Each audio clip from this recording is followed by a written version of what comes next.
تخيل معايا ولد عنده 9 سنين صغير جدا، جسمه مش بيكبر ويخضع لحقن يومية عشان يكبر.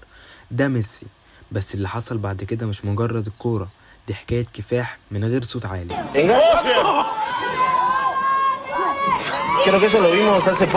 ميسي اتشخص بنقص في هرمون النمو، والحقن دي كان لازم تفضل معاه سنين، وتكلفتها كانت اكتر من قدرة عيلته.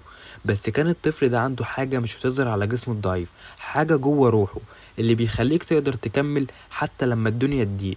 الجسم مش دايما بيكون قصة كلها، اللي بيكمل رغم الصعوبات بيكتب لنفسه فصل مختلف.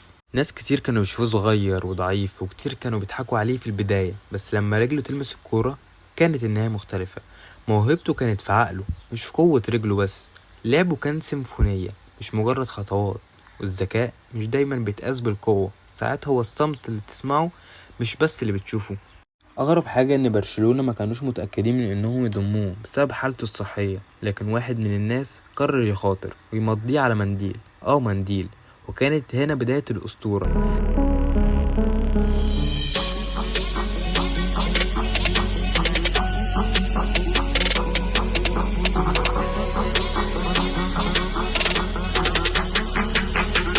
الفرص أوقات بتيجي على غير المتوقع، حتى القرار اللي شكله صغير ممكن يكون بداية لحاجة كبيرة. ورغم النجاحات، ميسي كان ساكت، مش بيحب الكلام الفاضي ولا الظهور الكبير. كان بيعبر نفسه برجله مش بصوته. اللي بيكسر حاجز الكلام دايما ليه لغة مختلفة. الصمت ساعات بيكون أقوى من أي كلمة. لما خسر مع الأرجنتين كذا مرة واعتزل دوليا، الكل كان مستغرب، بس ده مش ضعف، ده إنسان بيتحمل الضغط وما يطاقش بسهولة. بس رجع تاني ورفع الكوبا أمريكا قدام الناس اللي شككوا فيه. الرجوع من الهبوط بيكون أحيانا أعظم خطوة. ميسي بعد 20 سنة في برشلونة اضطر يسيب بيته الأول ويروح باريس، وبعدها انتر ميامي.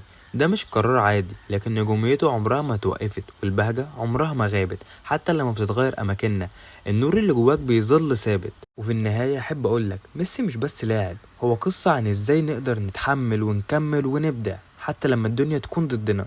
واحنا هنا في أنتيكا بنحكي عشان نفهم نفسنا، مش نحكم عليها.